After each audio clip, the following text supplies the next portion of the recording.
नमस्कार, जय हिंद साथियों। मैं विवेक औदित्य आप सभी बच्चा पार्टी का हार्दिक स्वागत, वंदन, चंदन और दोस्तों अभिनंदन करता हूं आपके अपने प्लेटफॉर्म अनअकैडमी आचार्य पर। फ्रेंड्स, जैसा कि आप थंबनेल देख रहे हैं, थंबनेल पर लिखा हुआ है क्या नॉर्मलाइजेशन लगेगा।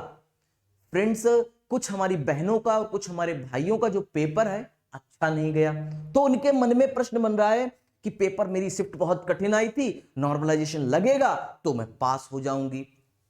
आई होप यही प्रश्न आपके मन में बन रहा होगा।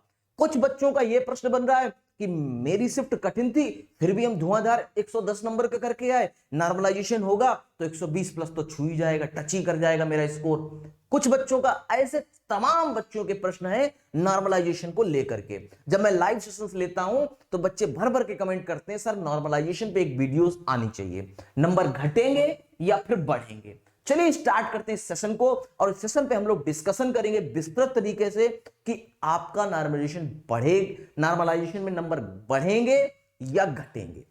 तो फ्रेंड्स, अगर मैं आप सभी लोगों से बात करूं, पहले तो नंबर जान लो। अगर आपके 90 नंबर आ रहे हैं तो आप पास हो, जनरल कैंडिडेट। अगर आप SC ST OBC physical handicapped हैं और आपके 82 नंबर आ रहे हैं तो आप पास हैं। ये तो रहा आपका आंकड़ा।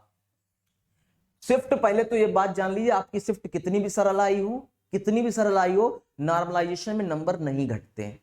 आपके 90 अगर नंबर आ गए तो आप ये दिमाग से निकाल दो कि आपके 90 से आपके नंबर 89 हो जाएंगे, 82 से आपके नंबर 81 हो जाएंगे। ये दिमाग से निकाल दीजिए आप। नंबर तो घटेंगे नहीं, बढ़ेंगे। नॉर्मलाइजेशन में नंबर घटेंगे नहीं, आपके बढ़ेंगे ही। यह बात आपके दिमाग में फीड हो चुकी है, यानी कि यह बात आपको पता चल चुकी है। अब मैं आप सभी लोगों से बात करूं कि जो पैटर्न अभी अपनाया गया पेपर का, यानी 11 जनवरी से लेकर के आपके 11 जनवरी से लेकर 7 फरवरी तक आपके पेपर जो हुए हैं, सेम उसी तरीके से पिछली बार 13 जनवरी को पेपर संपन्न हुए थे, यानी एक महीना इस बार भी चले हैं, एक महीना 2022 में भी चले थे।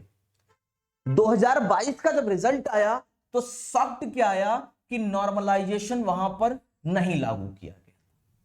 उन्होंने नोटिफिकेशन में लिखा था कि मैं नॉर्मलाइजेशन लगाऊंगा, लेकिन लगाया नहीं था।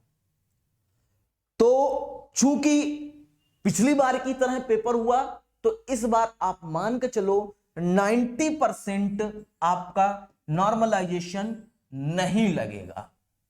10% इसलिए कयास लगा सकते हैं, अगर मूड हो गया, आयोग ने कमेटी गठित करके इस पे चर्चा परिचर्चा की कि बच्चों का ज्यादा ही लॉस हो रहा है, तो आपका नॉर्मलाइजेशन हो सकता है। इसलिए मैं 10% का गैप रख रहा हूं। अदरवाइज पिछली बार भी एक महीने पेपर चले, नॉर्मलाइजेशन नहीं हुआ, तो इस बार फिर क्यों करेंगे नॉर्मलाइजेशन। और नॉर्मलाइजेशन में तो सिरदर्दी है ना, एक महीने का पूरा सिस्टम बैठाना पड़ेगा। किस शिफ्ट में कितना टफ आया, किसी में रीजनिंग टफ और किसी में EVS टफ आ गई, रीजनिंग नहीं, टंग स्लिप, रीजनिंग नहीं EVS, किसी में EVS आपकी टफ आ गई तो किसी में संस्कृत टफ आ गई, किसी में आपकी मैथ टफ आ गई तो किसी में CDP टफ आ गई। तो उन्हें डिटेक्ट करना मुश्किल है, तो इसलिए हो सकता है वो नॉर्मलाइजेशन नहीं लगाएंगे। 90% पिछली बार नहीं लगाया था, और जब उन्हें लगेगा कि बच्चों का ज्यादा लॉस हो रहा है तो फिर 10% लग भी सकता है नॉर्मलाइजेशन, क्योंकि उन्होंने रूल बुक में अपनी नोटिफिकेशन में लिख रखा है कि नॉर्मलाइजेशन हो सकता है, और हो भी सकता है, नहीं भी हो सकता है। फिलहाल मेरा यह मानना है कि नहीं हो सकता है। तो दोस्तों, उम्मीद करते हैं आप सभी लोग समझ चुके होंगे जो दिमाग में जो फितूर घूम रहा था कि नॉर्मलाइजेशन सर होगा कि नहीं होगा, सर क्या होगा क्या नहीं होगा, तो मैंने आपको वो चीज क्लियर की। देखो भाई, 2022 में नहीं हुआ था और कंडीशन यही थी, एक महीना वहां भी पेपर हुआ था, एक महीना यहां भी पेपर हुआ था, तो फिर यहां भी नहीं हो सकता है। लेकिन उन्होंने रूल बुक पे लिख रखा अपनी नोटिस में, तो फिर जब लिख रखा है तो कर भी सकते हैं। तो थैंक यू क्लास, उम्मीद करते हैं आप सभी लोगों के डाउट क्लियर हो चुका होगा। डाउट क्लियर हो चुका हो तो इसी तरीके से चाहे CTET की हो, चाहे UP टेट की हो, चाहे सुपर टेट की, कोई भी लेटेस्ट न्यूज ऑथेंटिक, ये नहीं लगाया नॉर्मलाइजेशन होगा कि नहीं थंबनेल और उसमें फिर कुछ भी बता दिया, नहीं। जब तक सटीक जानकारी नहीं तब तक अनअकैडमी आचार्य लाइव नहीं, वीडियो नहीं।